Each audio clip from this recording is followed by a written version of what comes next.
अस्सलाम वालेकुम नाज़रीन, आप यूट्यूब चैनल देख रहे हैं। मैं तकवीम हयात। पाकिस्तान के अंदर इलीगल वेबसाइट्स की प्रमोशन, जुए की तशहीर के हवाले से इस वक्त खासे मुकदमात चल रहे हैं और एक बड़ा मगरमच्छ डकी इस वक्त इदारों की हिरासत में है। 24 दिन का फिजिकल रिमांड, 14 दिन का जुडिशल रिमांड, उसके बाद मजीद 14 दिन के जुडिशल रिमांड के ऊपर इस वक्त कैंप जेल के अंदर है। डिस्ट्रिक्ट कोर्ट से उसकी दरखास्त जमानत खारिज कर दी गई थी। उसके बाद डकी की जो लीगल टीम है उन्होंने सेशन कोर्ट लाहौर से रुजू किया था और वहां पे दरखास्त जमानत दायर की। 2-3 प्रोसीडिंग्स हुई, किसी के ऊपर रिकॉर्ड नहीं आया, किसी के ऊपर मोहलत मांग ली गई और आज बिलाखिर जो है वो डकी की दरखास्त जमानत वहां से भी खारिज कर दी गई है। इन चीजों को सामने रखते हुए कि उसने नौजवान नस्ल को वर्गलाया है, उनका पैसा जाया करने की कोशिश की है, उसने गैर कानूनी वेबसाइट्स की, एप्लीकेशंस की तशहीर की है, उन चीजों की उसने तशहीर किया जो पाकिस्तान के अंदर जायज नहीं है, गैर कानूनी है, उनकी पाकिस्तान का आइन और कानून इजाजत नहीं देता। ये अहकामात देते हुए सेशन कोर्ट लाहौर से भी उसकी दरखास्त जमानत खारिज हो चुकी है। लेकिन साथ साथ देखें कि इस लंबे अरसे में डकी को किस तरह की मुश्किलात का सामना हुआ। लंबा उसने फिजिकल रिमांड झीला, जुडिशल रिमांड में है इस वक्त, उसकी फैमिली के ऊपर मुकदमात हैं। आए रोज हर दूसरे तीसरे दिन जब भी कोई पेशी होती है, तारीख होती है, तो डकी की अहलिया, उनके भाई, उनकी वालदा हर तारीख के ऊपर लाहौर की अदालतों में मौजूद होते हैं। उनकी जो लीगल टीम है उस्मान मुश्ताक साहब, वो भी हर तारीख के ऊपर मौजूद होते हैं। अरूब जतोई जो डकी की अहलिया है उसके ऊपर भी मुकदमात हैं। डकी के जो दोस्त यार थे जिनमें सुबहान उसका मैनेजर था, उसको भी गिरफ्तार किया गया, उसके ऊपर भी मुकदमा है। नदीम नानी वाले को भी नोटिस हुए, रजब भट्ट को भी नोटिस हो चुके हैं, मुकदमात दर्ज हो चुके हैं। इकरा कंवल, उसके ऊपर भी मुकदमा दर्ज हो चुका है।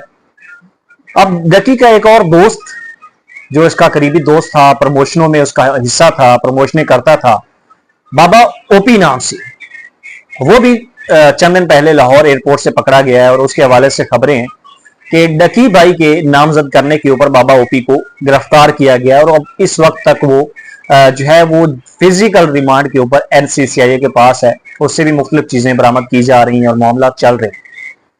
अब इस वक्त एक बड़ा सवाल है कि डकी के दरखास्त जमानत के ऊपर कि इतना बड़ा जुर्म नहीं था, उस वक्त ये सारी चीजें नॉर्मल थी, कोई पाबंदी आयद नहीं थी और किसी किस्म के कोई अहकामात भी इदारों की जानिब से नहीं थे कि आप इन चीजों को प्रमोट नहीं कर सकते। ये जुए की गैर कानूनी तशहीर PSL में सरेआम होती रही और मुख्तलिफ सरकारी प्लेटफॉर्म्स के ऊपर भी ये चीजें दिन ब दिन बढ़ती चली गई और चलती रही। जब डकी को गिरफ्तार किया गया तो उसके बाद से फिर ये मामला हुआ कि सारी वेबसाइट्स जिनमें जुए की तशहीर थी उनको ऑफिशियली एक आईनी तरमीम के जरिए गैर कानूनी और ममनू करार दिया गया और मामला चलते रहे आगे।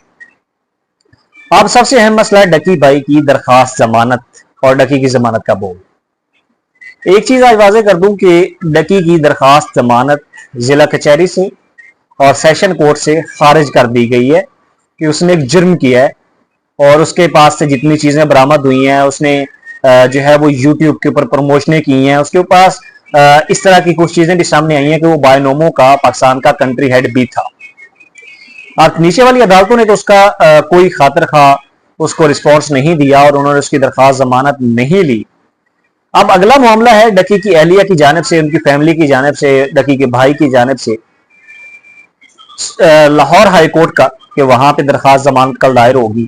उसके ऊपर आने वाले दिनों में कुछ प्रोसीडिंग्स होंगी, डेवलपमेंट्स होंगी, आर्गुमेंट्स होंगे, कुछ चीजें चैलेंज होंगी और ये मामला आगे बढ़ेंगे। एक चीज सब लोग याद रख लें कि डकी की दरखास्त जमानत अगले तकरीबन 2 महीने तक मंजूर नहीं होने वाली, क्योंकि नीचे से डिस्ट्रिक्ट कोर्ट से, सेशन कोर्ट से 2 फैसले आ चुके हैं, 2 डकी के मुखालिफ हैं।